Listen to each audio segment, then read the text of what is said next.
باب نمبر 188 باب ما جاء في الرجل يحدث بعد التشهد.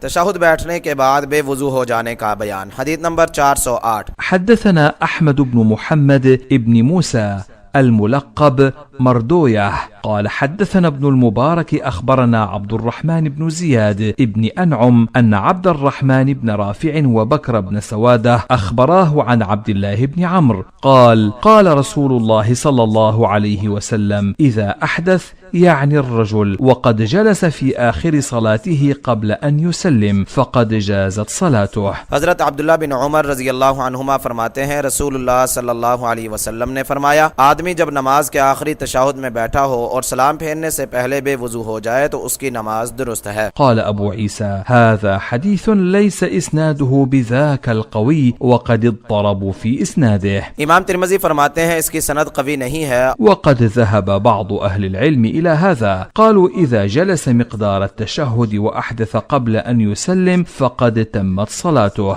اور اس میں اضطراب ہے. بعض اہل علم کا مذہب ہے کہ جب آدمی نماز میں تشہد کی مقدار بیٹھے اور سلام پھیرنے سے پہلے بے وضو ہو جائے تو اس کی نماز پوری درست ہے. وقال بعض أهل العلم إذا أحدث قبل أن يتشهد وقبل أن يسلم أعاد الصلاة وهو قول الشافعي. بعض اہل علم کا خیال ہے کہ جب تشہد بیٹھنے سے پہلے یا سلام پھیرنے سے پہلے نمازی بے وضو ہو جائے تو وہ نماز دوبارہ پڑھے گا. یہ امام شافعی کا قول ہے. وقال أحمد إذا لم يتشهد وسلم أجزأه لقول النبي صلى الله عليه وسلم وتحليلها التسليم والتشهد أهون. قام النبي صلى الله عليه وسلم في 2 فمضى في صلاته ولم يتشهد. امام احمد فرماتے ہیں تشہد بیٹھے بغیر سلام پھیر دے تو یہ اس کے لیے کافی ہے. انہوں نے حدیث تحلیل و تسلیم سے دلیل پکڑی ہے اور تشہد کا معاملہ اس سے ہلکا ہے. نبی اکرم صلی اللہ علیہ وسلم 2 رکعت پڑھ کر کھڑے ہو گئے اور تشہد بیٹھے بغیر یعنی باقی نماز جاری رکھی. امام اسحاق بن ابراہیم یعنی ابن راہویہ فرماتے ہیں نمازی جب تشہد میں بیٹھا ہو تو سلام نہ بھی پھیرے تو اس کے لیے کافی ہے. انہوں نے عبداللہ بن مسعود رضی اللہ تعالی عنہ کی حدیث سے دلیل پکڑی ہے. انہوں نے عبداللہ بن مسعود رضی اللہ تعالی عنہ کی حدیث سے دلیل پکڑی ہے جب ان کو نبی کریم صلی اللہ علیہ وسلم نے تشہد سکھاتے ہوئے فرمایا تھا کہ جب تو تشہد سے فارغ ہو جائے تو نے نماز پوری کر لی ہے. عبد الرحمن بن زیاد بن انعم افریقی کو بعض اہل الحدیث نے ضعیف کہا ہے جن میں یحییٰ بن سعید قطان اور احمد بن حنبل بھی شامل ہیں. تخریج سنن ابی داود کتاب الصلاۃ باب الامام بحدث بعد ما يرفع رأسه من آخر الرکعہ. حدیث نمبر 617. مسند الطیالسی حدیث نمبر 2252. مصنف عبد الرزاق حدیث نمبر 3673.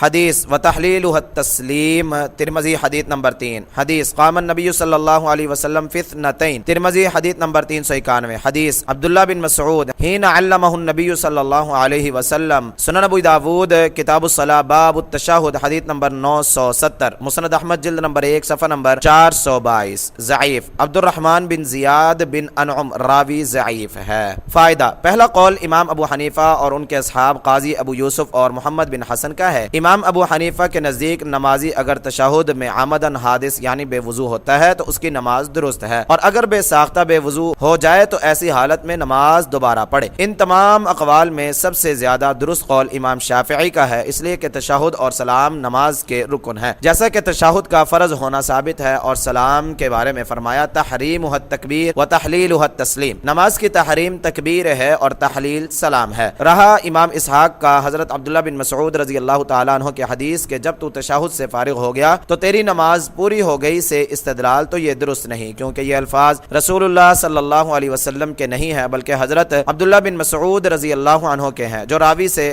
حدیث رسول صلی اللہ علیہ وسلم میں مدرج ہو گئے ہیں. امام نووی فرماتے ہیں تمام حفاظ کا اتفاق ہے کہ مذکورہ الفاظ مدرج ہیں. تحفۃ الاحوذی جلد نمبر 1 صفحہ نمبر 315. بلا شبہ مرفوع حدیث کے مقابلے میں موقوف قابل حجت نہیں ہے.